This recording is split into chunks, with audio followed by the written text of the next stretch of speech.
This is just a quick review of my tank, and in particular this little Asta20 6,500K LED. The Asta20, there are three versions of it. This is the supposedly tropical version, freshwater tropical version. They also do a full spectrum version, and they're supposed to do a plant version, but I've never seen that one for sale. The full spectrum one, marine one, is retail, I think, is 40 quid. This one's 32, and they're quite neat little things. It includes the gooseneck, as you can see there, and the clamp fitting on the side to hold it onto the rim of the tank. The head of it is made from cast aluminium, I believe. It incorporates the heat sink. The diameter of that head is 2 3/4 inches. The cable you get with it, that's 5 foot long, and the light's supposed to do up to an 18-inch tank. You get a 12-month warranty with both models. Also comes with 60 and 180 degree lenses. I've currently got the 61 on here. This is a 16 watt light, whereas the full spectrum one is a 48 watt light. Right, just moving down, I'm going to show you this particular model just has an inline dimmer, and let's see if I can show you that. I'll just move down there. This is the inline rotary dimmer, which is also on and off, and it comes with a 3-pin plug for the UK versions. In America, presumably it'll have a separate US plug. The full spectrum one, by the way, also has a remote control, and it comes with a separate driver, whereas with this particular model the driver is incorporated, I believe, in the head. So I'm going to concentrate on this one rather than the full spectrum. And it might be strange, you may be thinking, as to why did I choose the 6.5 version. Well, the answer to that is this particular anemone. This is H.magnifica, or what was originally called the Ritterei anemone. And when I originally got it, I tried to settle it on the rock you can see there, but it wasn't having any. As you can see, I've got 3 Radians RX30 Generation 3 Pros, and yet it appeared to be hunting for light. It moved from the rock and went onto the weir at the back just below the surface, but it wasn't looking so good. It was looking washed out and rather crumpled up. I kept one of these anemones some 30 years ago or so ago with great success under a 250 watt metal halide light.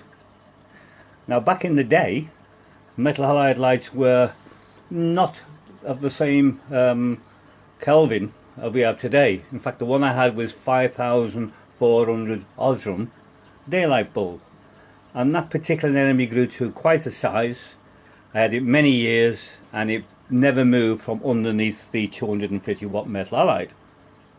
So I got to thinking, perhaps what's the problem here isn't the intensity of my radians, but the colour wasn't correct for the anemone. So I did some research, started looking around to see what was available in a daylight spectrum, and I came across this little Asta20. That's a very reasonable £32, which you can buy on Amazon. So I bought that, fingers crossed.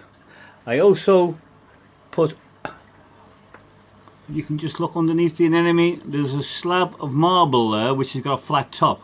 And these anemones do like to get the foot on a flat surface. So last Saturday which is now, we are here now on Wednesday night. At 3 o'clock on a Saturday, I moved an enemy onto that new rock and started the light. I originally had the light on 50% just to see how the enemy would react. Well, it reacted very positively. So much so that today I've now got it on 100%. The other big difference I noticed is that when the enemy went in, the clowns took to the enemy as if they'd been sleeping on the floor and were now on a feather mattress. Because previously they were in a red bubble tip anemone, which in nature, perculars and Arcellaris clowns are not found with bubble tips. And although they went into the enemy, the comparison between them being in the bubble tip and getting in this one is chalk and cheese. They absolutely love swimming into its tentacles, around the base, bathing in it. And since I put this Asta20 6,500K, it seems to have done an amazing well for the anemone. The anemone is quite small when I bought it. I should guess now it's about the best part of 6 inches across, maybe a little bit more. But the colour has really came out on it since I put this light on. It's been on that rock, it's not moved from underneath that spotlight. So fingers crossed, I've now found the solution to the wandering Magnifica. I'll just take a further back shot so you can see the difference, how white the light is compared to the rest of the tank. Obviously the radians bring out the colours of the corals, but you can see there in the far left of the enemy is that it's a lot whiter in that corner, and certainly adding a lot that the radians aren't doing. Now, thing with magnificas, I've been told they are found at various depths. Some of them are quite deep, so some people may have no problem at all keeping them under, like the radians, maybe hydras and 1 or 2 better lights. However, my hunch is this anemone was collected a lot closer to the surface, hence why it's enjoying a more daylight type of spectrum I'm now giving it. Now, a lot of that is, people would say, is incidental and fairy, but all I can say is the transformation in the anemone since I actually put it there and put the Asta20 over it has been nothing short of remarkable. So that's a full shot of my tank. So I hope you've enjoyed this short video, and thank you for watching. Until next time, bye.